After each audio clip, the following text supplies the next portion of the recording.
Cerita Gadis Desa, Part 12. Nadia.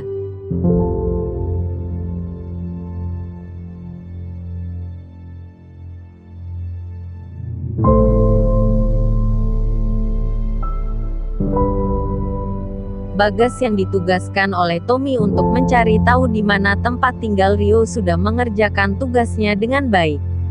Kerja yang bagus, jawab Tommy. Sekarang kamu cepat kembali, imbuhnya. Baik bos, jawab Bagas. Tiba-tiba bahu Bagas ditepuk oleh seseorang yang tidak dia kenal. Bagas terkejut. Dia menolehkan kepalanya setelah mengetahui siapa orang yang ada di belakangnya. Wajah Bagas pucat, dia gugup. Kak Rio, apa kabar? Tanya Bagas. Kamu buat apa di sini? Tanya Rio dengan wajah serius. Maaf Kak Rio, kami hanya ditugaskan oleh Tuan Tommy untuk menjaga Kak Rio, jawab Bagas gugup. Rio heran mendengarnya. Tommy adalah orang yang pernah Rio singgung, tapi mengapa dia ingin membantunya? Bagas yang melihat Rio bingung mengambil kesempatan. Tuan Tommy khawatir ada yang ingin mencelakaimu Kak Rio. Rio semakin menatap kejam ke arah Bagas. Bagas diam karena takut menyinggung Rio. Bagas tahu bahwa Rio bukan tandingannya. Kak Rio, kami tahu kalau kamu sedang ada masalah dengan orang yang tak seharusnya Kak singgung di desa ini, ucap Bagas. Bagas sebenarnya tidak mengetahui apapun, namun dia sengaja mengatakan itu hanya karena takut menyinggung Rio. Aku tidak perlu kalian lindungi karena aku bisa mengatasi semuanya, jawab Rio. Baik Kak Rio, kami akan sampaikan pada Tuan Tommy hal ini, jawab Bagas.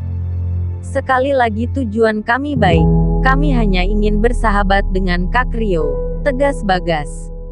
Baiklah, kalau begitu kalian kembali sampaikan pada bos kalian aku akan ke kota sore ini, kita ketemu di sana. Jangan sekali-kali kalian menampakkan diri kalian di sini. Baik Kak. Bagas langsung pergi meninggalkan Rio. Markus, bagaimana tugasmu? Tanya Hendro. Saya sudah menemukan pembunuh bayarannya Tuan, jawabnya.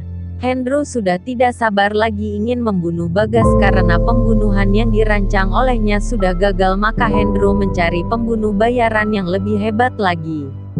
Markus menyewa pembunuh bayaran yang kelas 2 di dunia bawah tanah. Kemampuannya tidak diragukan lagi. Antonio namanya, dia blasteran Eropa Asia, badannya tinggi besar. Suruh dia segera menemui saya akan bayar 2 kali lipat jika mampu membunuh Rio. Baik Tuan, jawab Markus. Tak berselang berapa lama Antonio masuk dihantar oleh beberapa pengawal Hendro. Tuan Hendro, saya sudah datang, kata Antonio. Silahkan masuk, jawab Hendro. Terima kasih Tuan, jawabnya. Hendro berdiri. Kamu sudah tahu tugasmu apa?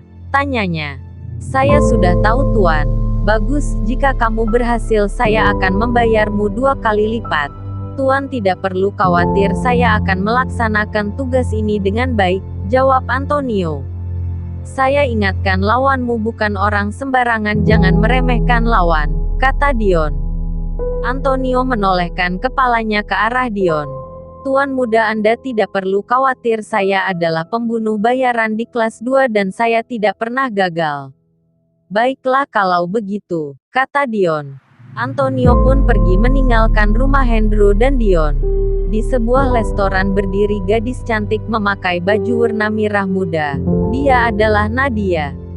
Apa kabarnya Aban Rio ya, batinya. Nadia melamun teringat dengan Rio yang pernah menolongnya dulu. Apa aku menelponnya saja ya untuk menanyakan kabarnya? Tapi kalau aku menelponnya nanti aku dianggap cewek murahan. Nadia bingung antara menelponnya atau tidak. Aku telepon saja dia, nanti aku mau pura-pura ingin mentraktir dia makanan.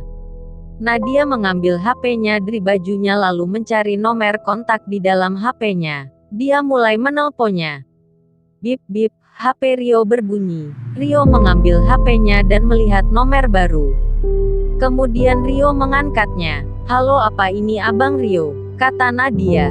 Ya ini saya, kamu siapa? Jawab Rio. Saya Nadia Bang. Oh Nadia, ada apa Nadia, apa ada yang mengganggumu lagi? Rio khawatir takut ada sesuatu yang terjadi pada Nadia. Oh, tidak bang. Nadia bermaksud ingin mengajak kakak makan. Hitung-hitung sebagai ucapan terima kasih. Kapan abang Rio ada waktu? Oh, aku kira ada masalah Nat, jawab Rio. Sore ini aku akan pergi ke kota dan mampir di restoranmu. Nanti kita ketemu di sana. Yes, kata Nadia tanpa sadar. Nadia menutup mulutnya karena takut didengar oleh Rio. Kamu kenapa Nat? Tanya Rio. Ah, Nadia tidak apa-apa bang, tadi ada kucing lewat, jawab Nadia sekenanya. Sampai jumpa nanti ya bang. Nadia buru-buru mematikan panggilannya. Ah, untung saja aku langsung mematikannya, kalau tidak betapa malunya aku, batin Nadia. Ada apa dengan Nadia? Kenapa tingkahnya aneh banget, batin Rio. Lagi nelpon pacarnya ya? Tanya Dewi. Rio terkejut karena tiba-tiba Dewi ada di belakangnya. Ah, bukan, ini temanku, jawab Rio. Rio gugup karena khawatir Dewi menilainya sudah punya pacar. Aku tidak punya pacar kok, tegas Rio. Dewi diam. Ngapain aku ngurusin dia, batin Dewi. Dewi bahagia mendengar Rio tidak punya pacar. Perasaan aneh muncul kembali di hati Dewi. Dia tidak dapat mengartikan perasaan apa yang dia rasakan. Kenapa aku gugup seperti orang yang takut ketahuan selingkuh, sedangkan dia bukan siapa-siapaku? Ada apa dengan perasaanku ini, batin Rio. Dewi dan Rio sudah merasakan getaran cinta antara mereka, tapi mereka belum menyadarinya. Rasa malu membuat mereka tidak berani untuk mengungkapkan apa yang mereka rasakan saat ini. Bos, sore ini Kak Rio akan ke kota dan ingin bertemu denganmu di tempat pertama kita ketemu dengannya. Apa Kak Rio ingin bertemu denganku? Apakah dia tahu kalau kalian menyelidikinya?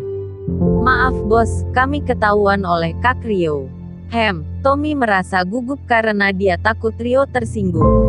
Terus apa lagi pesan dia? Tanya Tommy dengan serius. Maaf bos, Kak Rio hanya mengatakan kalau dia ingin bertemu denganmu di restoran itu, jawabnya. Baiklah, apapun yang terjadi kita harus menemuinya, jawab Tommy. Jangan lupa like, share, dan subscribe ya, agar kalian tidak ketinggalan cerita menarik dari kami.